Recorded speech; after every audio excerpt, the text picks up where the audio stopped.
everyone. So this is my wrap up for February. February is always, quick for me because, we either have like 28 or 29 days, in the month. There's never, 30 or 31. So I read a decent, decent amount this month. I usually get to like at least 5 or 6, maybe more. It depends on, how long the books are and my time frame, like how much time I have in the day to read. So last month I had talked about the one book that I was currently reading, which was What I Need by Jade Daniels. And I never talked about my full review on it. I ended up giving that one a 4. So we have the characters of Riley and CJ. So I said it was kind of a cheating trope. I said, but in the words of Ross from Friends, we were on a break. Riley thought that her and her boyfriend were broken up. So, you take that. So it has like a sickbed trope and forced proximity.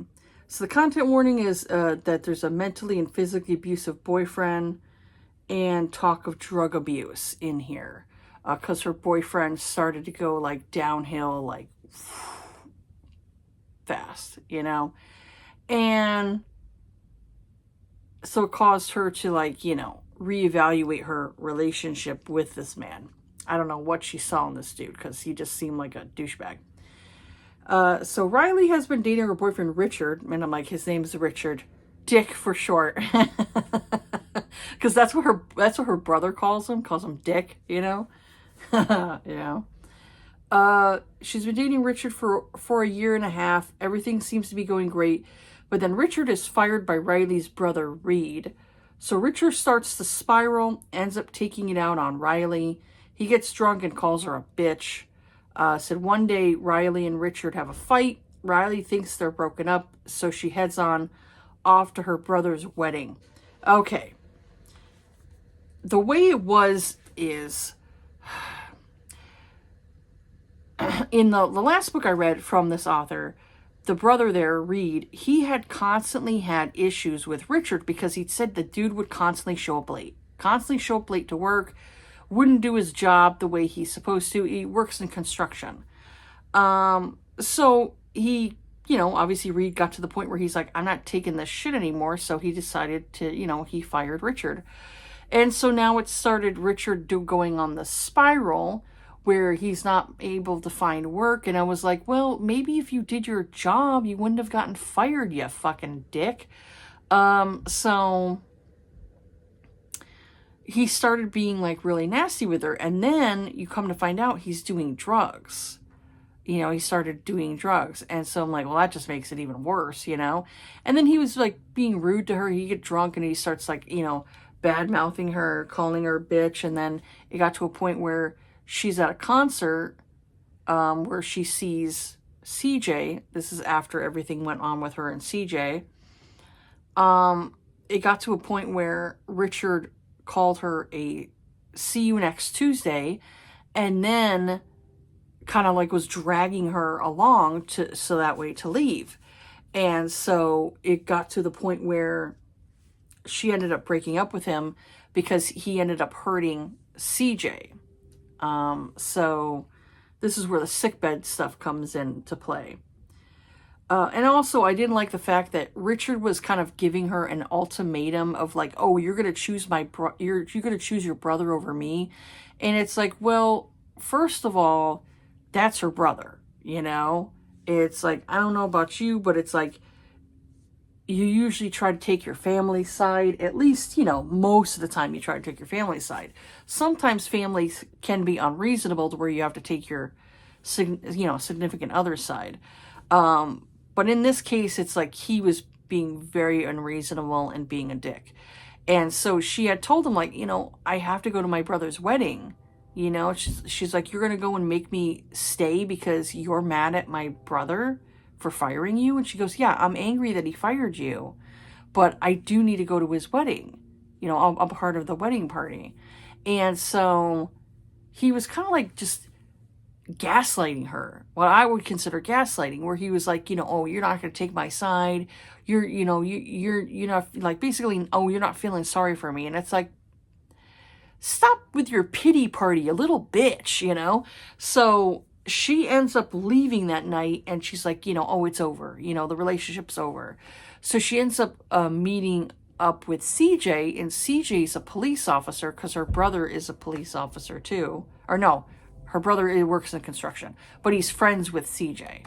Oh, that's what it was. CJ and there's another guy in the series. They work together because this other guy's a cop. So CJ's a police officer, and so he sees her, and it was like obviously insta-lust, like he's instantly attracted to her. And that night they have a hookup, they have like a one-night stand. And so she's ready to like go back home to go and take her shit out of the apartment. And Richard's all like, oh, we didn't break up. What are you talking about, babe? And now she feels guilty because she thought they broke up and everything. And now it's like they're not broken up. So now she has to tell CJ, like, oh, hey, my boyfriend and I are still together. And so obviously it hurts CJ because he's like, I wanted to get together with her, with Riley.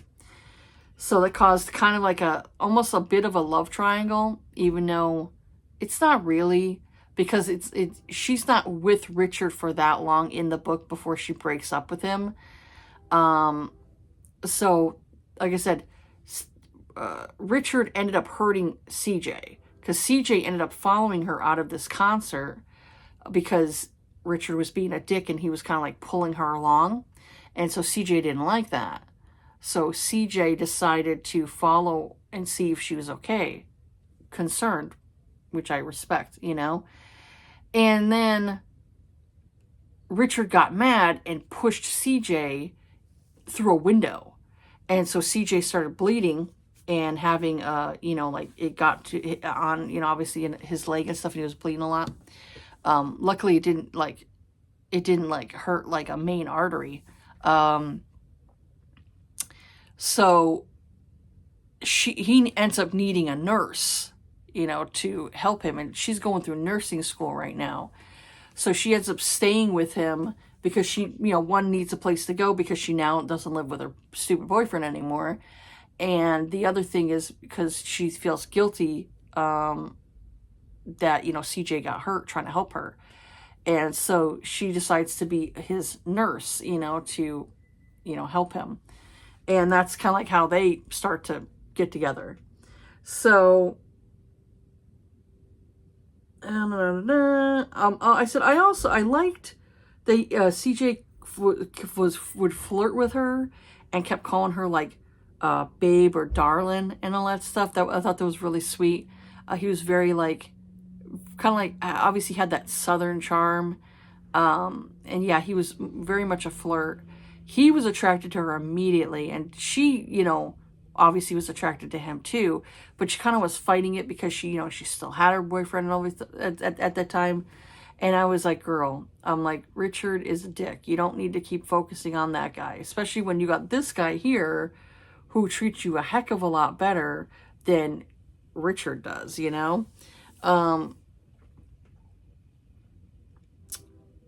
So yeah, I talked about how he needed a home nurse. So I said, I enjoyed this book, but Riley did annoy me a bit. So I said, one, when she thought she was broken up with Richard and came back to get her stuff, he said they weren't broken up and decided to give Richard another chance, which I thought was dumb because she could clearly see that their relationship was going downhill. Also, she didn't mention to him that she slept with someone else, so she should have been honest and he might have broken up with her instead of him. I felt like she should have been honest with him and said, hey, I thought we were broken up. I slept with someone else the night before. She should have been honest with him instead of not saying anything and for him to continue on with this relationship. She should have been honest. That's what I would have did. I would have been like, you know what? I don't want to be with you anymore. You're taking it out on me for you losing your job when it was your fucking fault. You lost the job because you kept showing up to the goddamn job late. Especially when it's like her brother gave him a chance and hired him, So I said, too, I could understand Riley wanted to keep her and CJ's relationship secret from her brother, but she needed to stand up for herself and her relationship better. Once it was towards the end, that's when Riley and Reed finally conversed. Yeah, she wanted to go and keep her and CJ's relationship, because they were, sleeping together, a secret. And I was like, girl, why? Why are you keeping it a secret? I don't think Reed would be super angry that you're dating CJ. Obviously, anything's better than Richard, you know? So it finally, toward the end, her and Reed finally conversed and talked, and he, even told her, like, why didn't you just tell me? Why didn't you just tell me that you were, seeing CJ? And she made it harder on herself, and I thought that was stupid, So there were things that did annoy me about her throughout the book, but I really liked CJ a lot. I thought he was very sweet, very, very good with her, that, kind of overlooked her kind of things that she did that irritated me.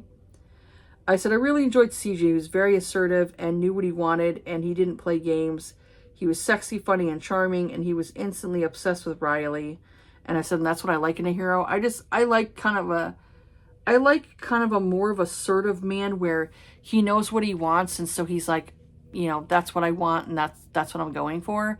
And it's like his eyes are only trained on her, he's not looking off at other women and all that stuff. He's just like, nope, that's what I want. This is what I'm going to pursue. I'm going to pursue her, And so CJ did that, throughout the book, before her and Richard had broke up, he was obviously still pursuing her, on the down low, He still was very kind of not aggressive in a way to be scary, but like I said, assertive, very confident in himself.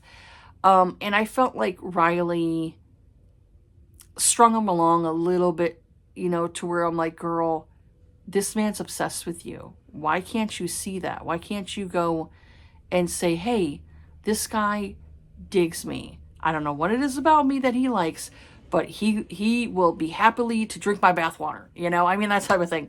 So it's like, go for the man who is crazy about you and would do anything for you. Why would you want to continue to be in this relationship with this guy who treats you like shit?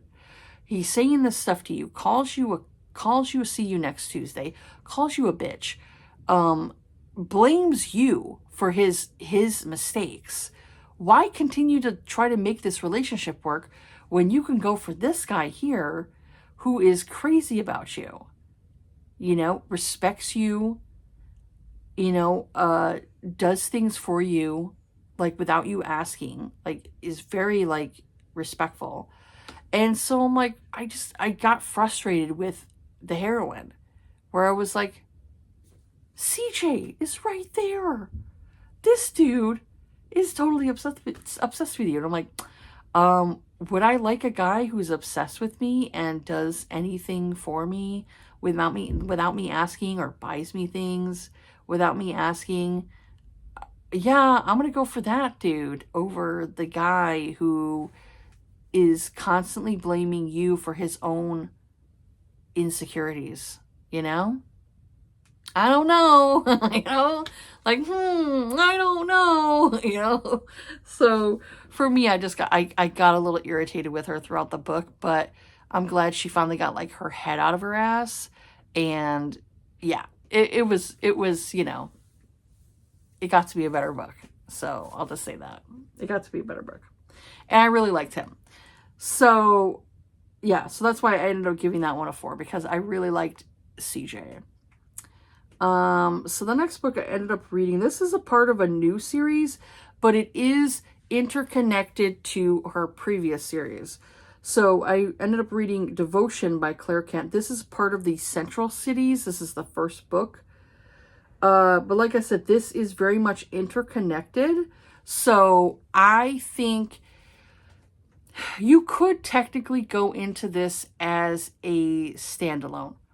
But if you want to understand the later half of the story and the characters that are introduced to it, it'd be better for you to read the Kindle series first. So this one here has it to where It's a city that's very much almost like a palace. It's guarded up. Nobody really leaves this central city. You pretty much do everything there. You eat there, you work there, you sleep there. You all have jobs. There's ones that run the place. Like there's this one that he calls him, he's president. And obviously he has certain benefits rather than the other people do. It very much is on that scale of societal, like when it comes to rich versus poor, it still has that. Where you have people who are very poor that live there, who are just getting by, and then you have the ones who are more of the executives, higher ups, that have more certain benefits. And one of these certain benefits is that you're allowed a partner. And this partner basically is supposed to help you in whatever needs, whether sexual or otherwise. And after a time, you could switch your partners. You don't have to keep that same partner. You can go to somebody else. So, we have the characters of Jess and Gabriel. So there's praise kink in here. Lots and lots of foreplay. Lots of foreplay. I would just say the majority of this book is foreplay. Forced proximity, age gap, dystopian world, and there's a caretaking in here. She takes care of him a lot when it comes to different stuff because she is considered a palace partner. So the content warning is there's talk of someone getting physically hurt and sexually abused. It's not the heroine. So Jess is a person who has been living in a place called the Palace. The former president and dictator held a very oppressive position and had a lot of people as indentured servants. So where the president now has a system in place where people in higher positions at the palace are able to have quote-unquote partners, which is essentially a form of like concubines. That's the way I thought about it. I thought about them as they're more concubines, or maybe like high-priced escorts, that type of thing, courtesans, things like that, back in the day, where you basically are more of a servant in a way to where you get him his food, you feed him, if it's a male that's in the position, like when it came to Gabriel, she would go and, serve him his food. She went and slept near, like the window area. They didn't sleep together. He had his own bed. And, anything that he needed, she was basically of service to him. So Jess has been wanting to be a partner to someone ever since she was younger. And as a partner, you do have a sense of freedom at the palace where you can get credits to afford clothes for yourself and for others. Like I said, it very much reminded me of like a courtesan or a concubine, that type of thing,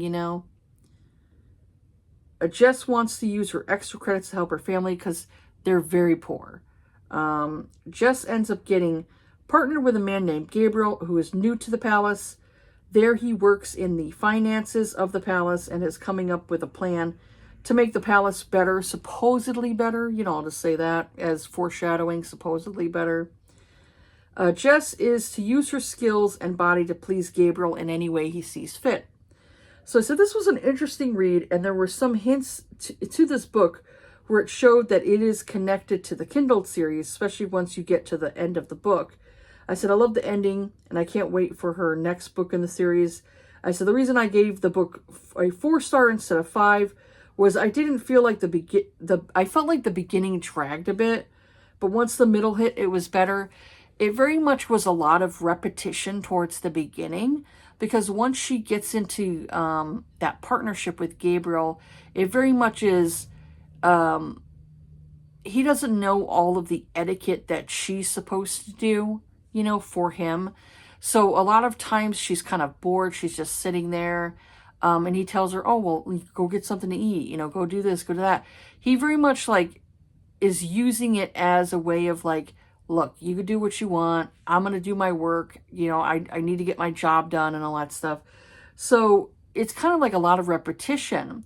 It finally gets to a point where she tells him like, hey, I can do other things, you know, I can do other things for you to help relieve your stress. So it gets to the point where pretty much like almost every day she's giving him, you know, fellatio. And it's kind of like an everyday thing. And that's all she does for him is just that. It finally gets to a point where they gradually start to do other things to where they're finally having sex. So like I said, most of it is her doing blowies, you know, going down on him a lot. It's a lot, like every day. And this is going on for like months.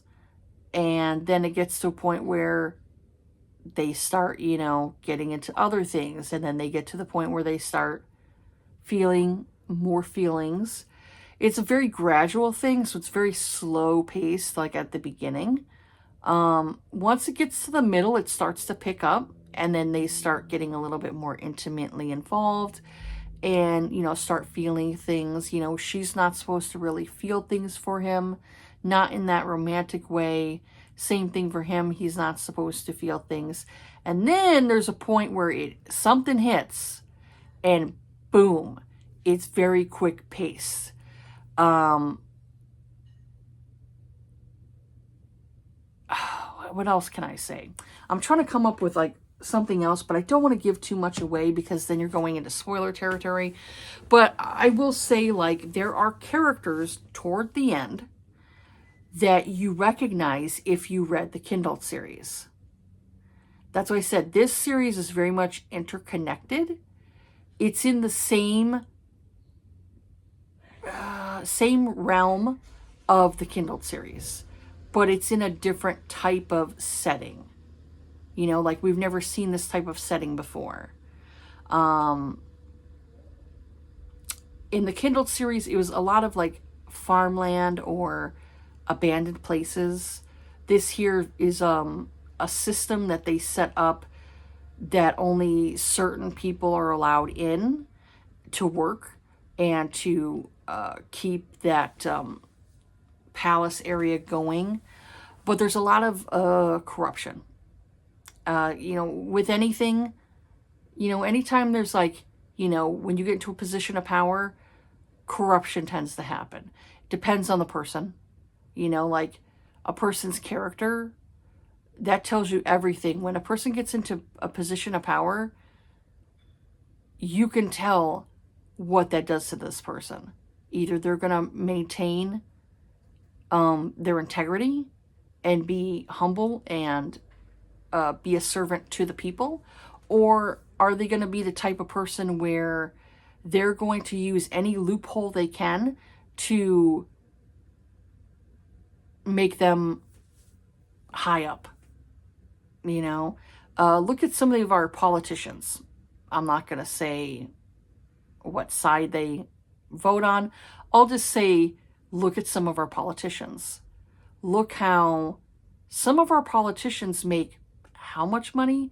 Maybe what, $200,000 a year?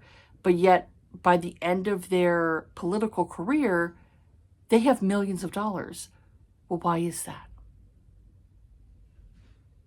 Especially when they have only a $200,000 or maybe $100,000 salary that's for the year. The majority of us, the taxpayers, we pay for their medical insurance. Don't let them tell you otherwise. We pay like at least 70 to 80% of their medical bills. And they also have the choice of getting off of this plan and getting onto another plan. So they have options. Where the American taxpayers that live in the US aren't so lucky. So, when you look at certain politicians, and like I said, I'm not going to say who, but you look at certain politicians and you're like, this person has millions of dollars. They're worth millions of dollars now. How did they get that? Did they save? Did they invest some of their income? I don't know. There's that whole insider trading thing that some people tend to do. You know, like people like Martha Stewart gets in trouble for it, but, you know, if it's a government official, that's a little bit different. So yeah, power corrupts a lot of people, and it all depends on your integrity, your character, on whether or not you will be that type of person if you get into a position of power. So just think about that, you know, just think about like our current, you know, political climate, you know, when it comes to like US politics or any type of like, you know, government, like even in governments in like Europe and all that stuff, you know, you have there was positions of power, like, you know, different royalty would do certain things back in the day, and this is why some of them ended up getting beheaded, some of them getting their heads chopped off because they were doing things that were very not good for the people, because there's a lot more poor people than there are rich. Who do you think's going to win that? Yeah. So yeah, to me, it was a lot of different stuff involved. Things that, you know, you knew like there were different cracks that would kind of show in the system, and you're like, something's fucked up here. Something ain't right. So like I said, going into that, you're going to see a lot of different things in place that are like, something's weird. You know, like you kind of like, as you're reading it, you're like, something's messed up here. And more things kind of like come out toward like the middle to the ending of the book. More things start to kind of get exposed, and you're like, oh, wow. But yeah, I don't want to go and say any more than that, you know, because you're delving into a lot of spoilers things. So it's an interesting read. But like I said, I did feel like the beginning part was a bit slow. But I am looking forward to book 2, because book 1 did introduce some other characters that are obviously going to be in book 2. But yeah, I would say, like, if you want to delve into this, because it is a dystopian type of novel, I would suggest you read the Kindle series before you delve into this one here, because like I said, there's going to be a lot of things that you may miss that were in the previous novel. So yeah, I did like that one. I gave it 4. I did end up reading Done and Dusted, My Favorite Boss, and My Roommate as a Vampire. But those ones there were all on, I did a vlog for my Patreon. So if you haven't like checked it out, like I said, my Patreon is free. You can join for free to watch my videos on there. And you don't have to pay, you know, any money if you don't want to. If you want to, that, you know, you could go and, you know, give me $5, you know, $3 a month or whatever it is. I think the lowest tier is like $3. But if you want to, you can always, you know, donate any money you want to my Patreon if you want to. Like I said, it's not necessary. If you don't have the money, that's perfectly fine. You can go and join my Patreon for free and still have access to those videos. So I'm going to keep doing that and see what happens with my Patreon. I do get a fee. I'll just say I do get a fee every month for using Patreon. It's not a lot though, but you know, I still get charged for being a creator on Patreon. So yeah, I read those ones. And so if you want to hear my thoughts, you'll have to go into my Patreon and watch that video. There's another book I read, but that one I talked about for like more of my lower rated books, and that's on my Patreon if you want to check it out. So the last book I ended up reading was, I ended up listening to First Time Caller by B.K. Borison. I ended up picking this up from my book of the month. That was the only option available for like romance. And book of the month is always like hit or miss for me. There are some months I just skip because there's nothing there that's interesting to me that I want to by. Um, and it was February that, that book came out, that I was like, you know what? Let me check it out. And since I went and rejoined Patreon, I rejoined Everand. So I have more book options, but I canceled my other subscription. And so I went and was like, okay, well, that's available through audio, so let me listen to it. And I really liked the audio. I thought it was really good. I gave the book 5 stars. So we have the character of Aiden Valentine. That's his stage name, basically, for the radio show. And Lucy Stone. So there's content warning. There is talk of a parent who went through multiple bouts of cancer in here. So if you're really like sensitive to cancer topics, know going in that there is a character in here that's more of a minor character. She's not really around much. That she did go through like multiple bouts of cancer. So Aiden Valentine is the host of a talk romance radio show called Heartstrings.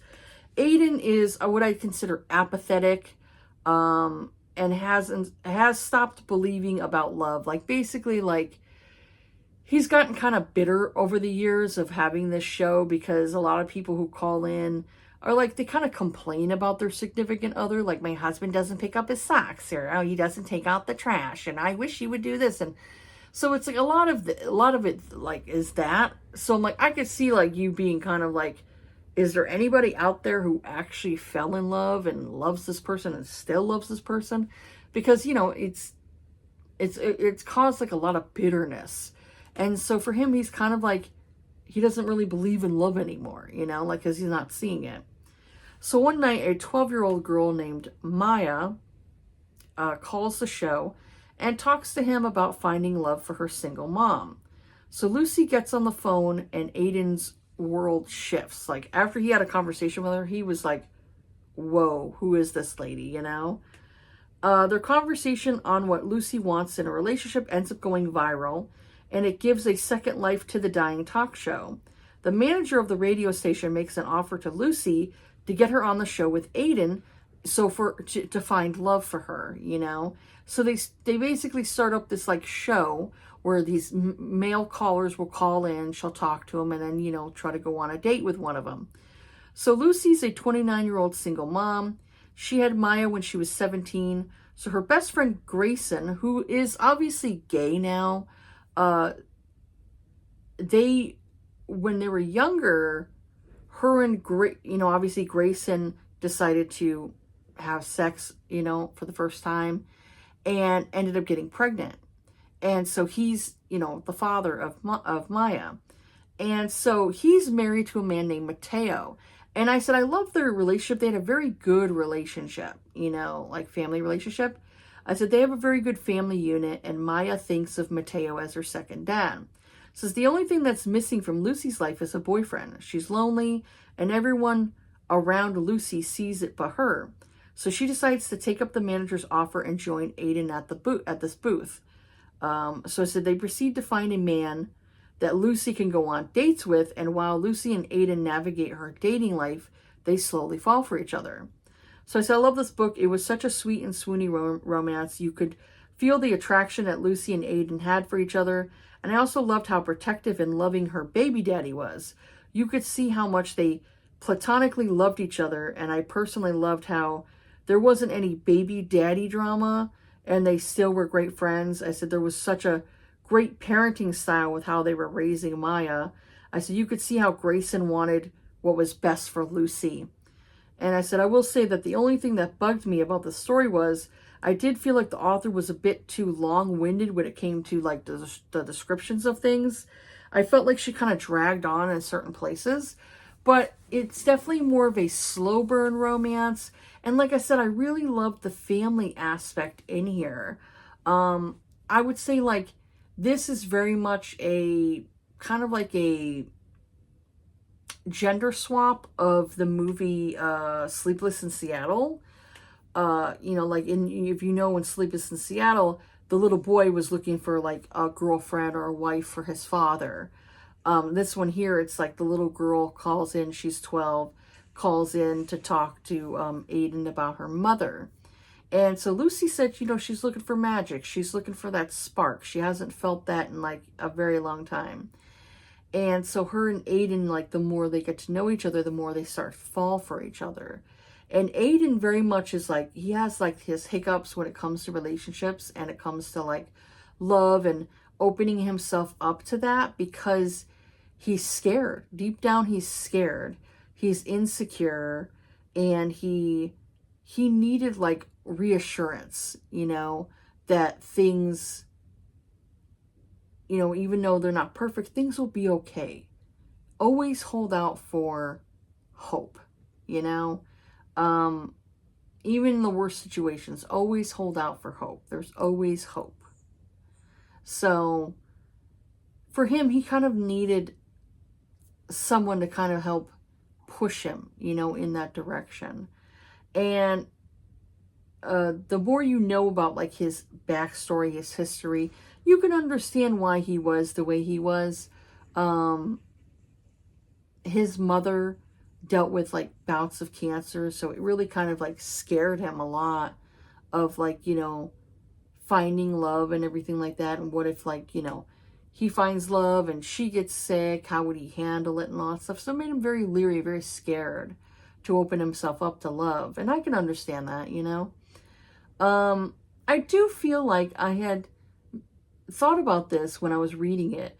Some people said they got the ick from Aiden. I didn't feel that at all. I think the reason why some people may kind of like look at him a little differently is because I don't think I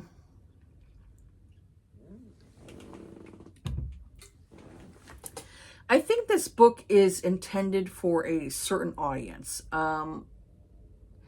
I think if you're in your early 20s, you're not thinking about like marriage and all that stuff. You're not really thinking about that sort of thing. You're like, oh, I have time for that.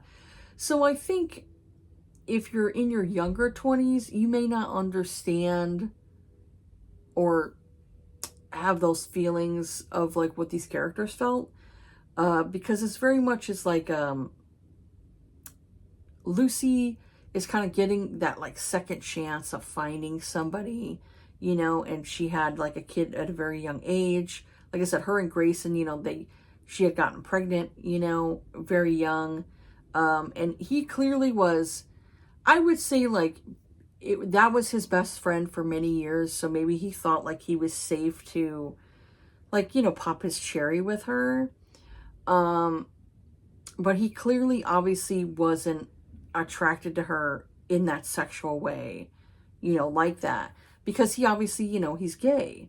Sometimes there are, when gay men are younger, to really kind of like know whether or not they're gay or not, sometimes they'll sleep with a woman to see if like that will kind of like trigger their, like, am I hetero?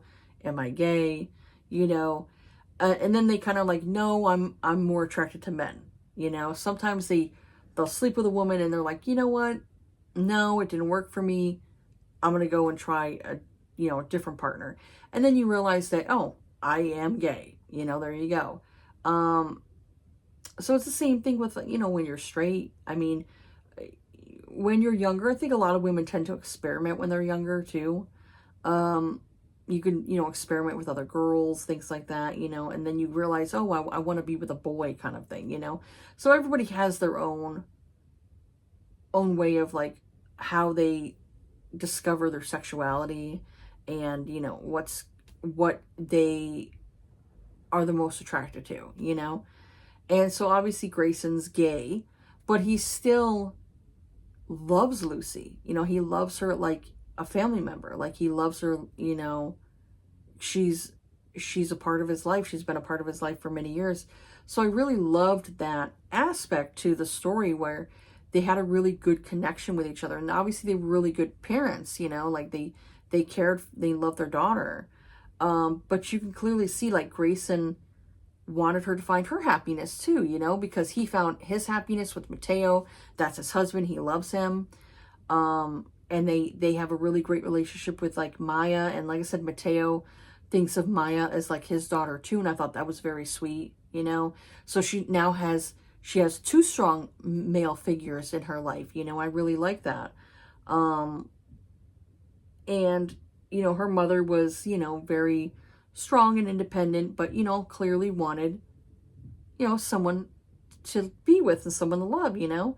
And I love that, you know. So, you know, Maya was very mature. I'd say Aiden had to kind of go through his own like little hiccups with relationships in order to kind of like kick his ass in gear and say, "Oh, I want to be with Lucy." So yeah, it was, like I said, it was a slow burn. In here, it maybe had like one or two intimacy scenes, but really wasn't like overly sexual. So if you're looking for something that's got a lot of spice, you're not going to find that. I think that's why maybe younger people may not like this one, because it doesn't have a ton of spice. It's, like I said, it's very much a slow burn.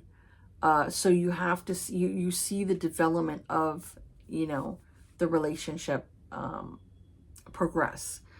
And so I didn't get the ick from him. I thought he was very cool. I liked his character a lot. I could see him being very leery and cautious about getting involved in a relationship, you know, and all that stuff. But I liked that. You could tell like he was fighting his feelings, even though, you know, he wanted to pursue her, but you could tell like he had his own mental hiccups, you know. But I really enjoyed it. I thought it was really swoony, and I was a fan of it. I really liked it. And like I said, I really loved that relationship with the family and everything. It wasn't like it wasn't all like, you know, baby daddy drama and all that stuff. And oh, like, thank God for that. I get tired of like baby mama drama or baby daddy drama where it's like the two are fighting with each other.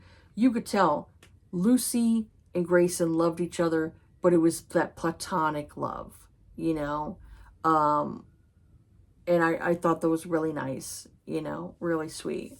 And I liked her daughter. Her daughter was very smart and, you know, had a good head on her shoulders and all that stuff. And, you know, that was really nice.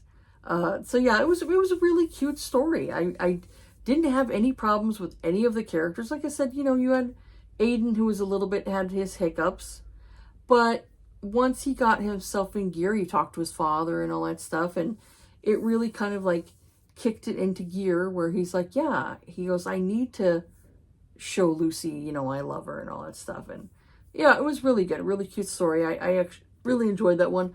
I think I'll try reading, like, there was another book of hers that got super popular and everybody was talking about it. I think it was called Love Light Farms or something. I think it was a Christmas one. I'll have to try rereading that again, because I tried getting into it before, but I wasn't feeling it, and I think I DNF'd that one. And I never got into her other books. But this one here I thought was really well done. I really enjoyed that one. I do feel like this is more targeted toward, you know, maybe like people in their 30s, you know, 30s, 40s, that type of thing. Maybe you've gone through a divorce yourself, or you've had kids or a kid, and you're trying to find like that second chance of like love and all that stuff. You know, it's, yeah, I'd say it's for mature adults, you know. Anybody who's just looking for like spice and sexy times, you might as well bypass this one. This one here has more meaning with it, you know, more heart. Not just like wham bam, thank you ma'am kind of thing, you know. So yeah, that's it for this video here. Right now I'm currently reading this book here, A Rebel Without Claws. It took like a week or two for it to go on Kindle Unlimited. It's now on Kindle Unlimited, so I'm reading it through ebook. But as I'm reading it, I'm putting in my little marks and everything like that. So I'm about halfway through this. He is a fighter, like kind of like a UFC fighter, but he's working for this. It's more of a werewolf type of fight, kind of, you know, competition.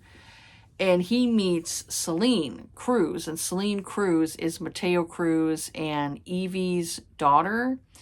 If you read the Stay a Spell series, you know that Evie and Mateo, that was the first book with Wolf Gone Wild.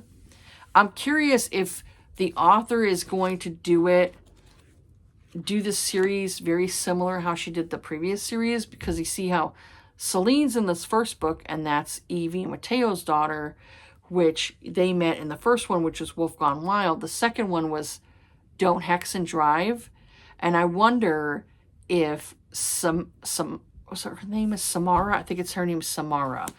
Selene and Samara are cousins. Samara is Devraj and Isadora's daughter. And I'm wondering if Samara is going to be the second book, because second book was Devraj and Isadora, which was my favorite of the series. I love that fucking book. Love that book. So I'm curious if she's kind of going a similar. Selene also has two other brothers, because Mateo and Evie had triplets. So they had Selene, what's his name again? Was his name Damon or Damien? I forget what his name is. It starts with a D. No, I think it's Diego. That's what it is. Diego. Yeah. Diego is her twin, and Joaquin is her other twin. Joaquin is gay. So I'm thinking he's going to have obviously his story too. I'm thinking Diego probably will have his story. Joaquin will probably have his story. Sahara will have her story. Is it? No, Samara. Samara will have her story, not Sahara. Samara.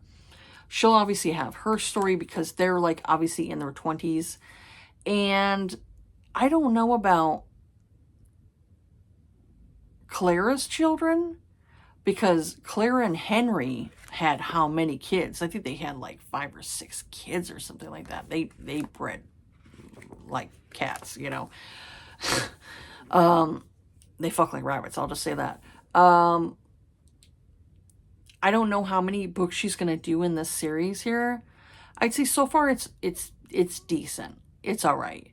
I don't love it, but it's decent. I'll just say that. It's interesting. So I'll talk more about it like when I get through with it. But that's what I'm currently reading. I tried to finish it up, but I was like, there's no way I could finish it by the time, at the end of the month and everything like that. So taking things, slow. I'm not going to rush reading it. So yeah, I'm about like halfway through now. I have to put more of my marks in here. But yeah, I'm about halfway through this. I'll be done with it maybe hopefully in a couple of days. And then that'll be something I talk about in my March wrap up. I'll tell you what I thought about this one. So far, I'm like, as it's going, I'd probably give it about a 4, but I don't think I'll give it a 5. I don't think so. I don't think I'll give it a 5. That's not what I'm feeling for it right now. But yeah, we'll see. And I'm hoping that in March, I will be able to listen to more of the Mercy Thompson series, so I could do a vlog for those books, and that's probably going to be all I'll be able to listen to. I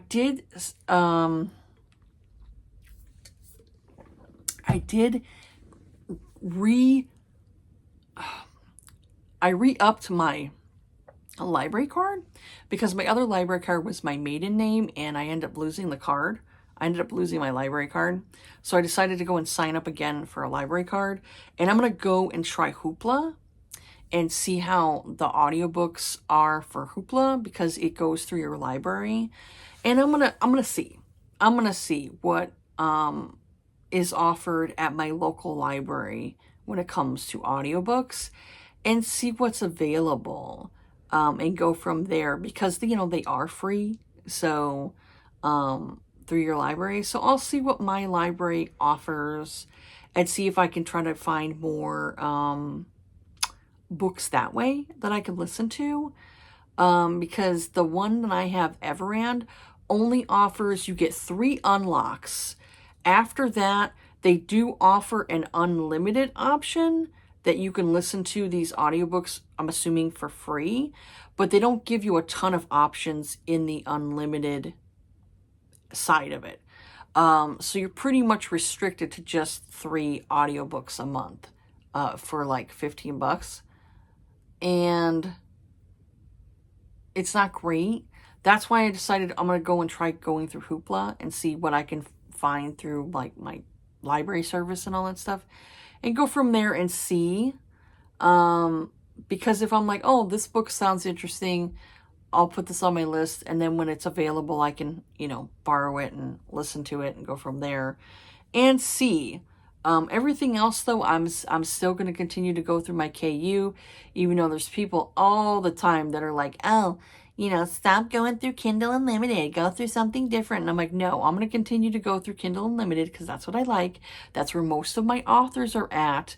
As soon as, like, if most of my authors end up shifting over to Kobo, then I'm going to go to Kobo. But because of mostly what I read is on KU, that's why I'm staying with KU.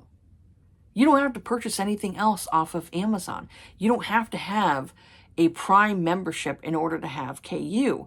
I didn't have a Prime membership when I got KU. My husband has Prime. I go through his Prime. I'm signed up with him. You don't have to go and pay for it yourself if you don't want to. You could still reap the benefits, which I do. I still reap the benefits. My husband pays for Prime. I don't. And I go through my Kindle U subscription, and I find all kinds of books there. So until like all these authors decide to go over to Kobo or go over to somewhere differently, I'm going to continue to use KU. That's what I'm going to continue to do.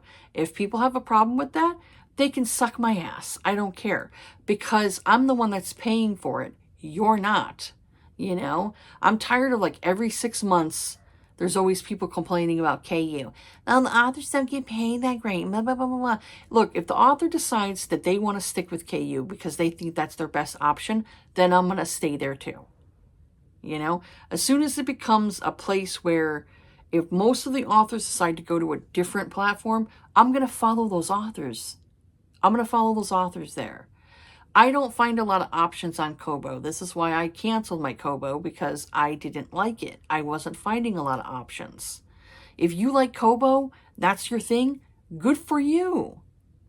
But stop forcing people to cancel something that they like. They're paying for it, not you. So shut the fuck up. So, I keep seeing that, like I said, it just annoys me. This is why I went and deleted my threads. I deleted my fucking threads. I deleted it. I feel so much better now that I'm not on threads anymore.